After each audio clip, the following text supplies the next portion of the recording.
Hi, I'm Cam Shute from G3, and I was going to talk to you a bit about how to select an AT binding. In general, there's basically two kinds of AT bindings on the market: frame bindings and tech bindings. Really, the only reason to choose a frame binding these days is if you're 100% pretty much skiing on the resort. So I'm going to focus mainly on how to choose a tech binding. The two main functions of AT bindings are ski performance and touring performance. In both of those, ease of use is super important. So what defines good ski performance? Bindings have two jobs. They basically keep you in and they let you out.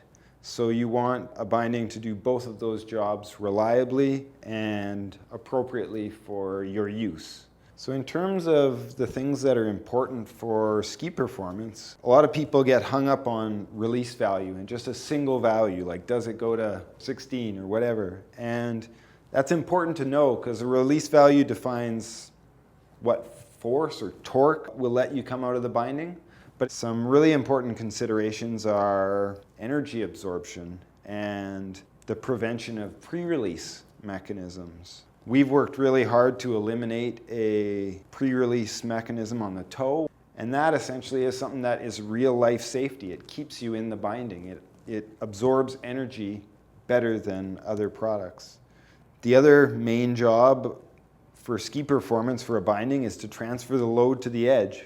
Tech bindings do a good job of that, but you have to look for a binding that won't pull out of the ski.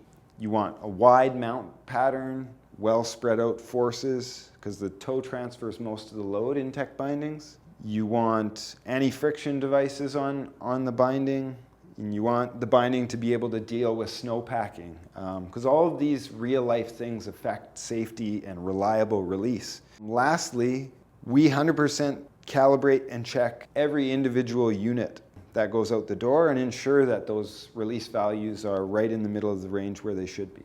So when it comes to touring performance or uphill performance, it's a human-powered sport, so the number one is always weight. You want an AT binding that's not heavy, not overbuilt, not clunky.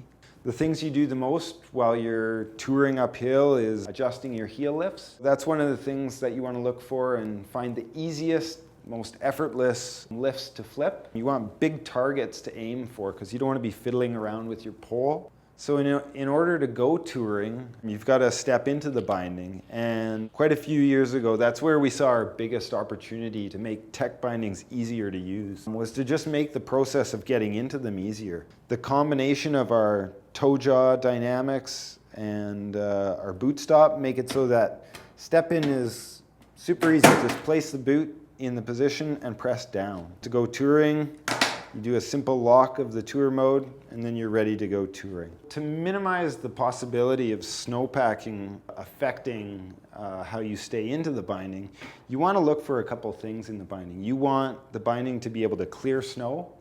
It's ideal if there's a space that you're able to access and get the snow out. You want the jaws to close very solidly and audibly on your boot so that you get an indication that they've done their job, that they've clamped on, they've cleared any snow that might have built up in the inserts, and they give you that security of knowing that you're fully in the binding. So to wrap up, really what you want to do is identify the ski performance you need, the touring performance you need, pick a binding that's as easy to use as possible, and at the end of the day, a binding's doing its job if it disappears from your life. You should be able to go walking and skiing and not really know it's there.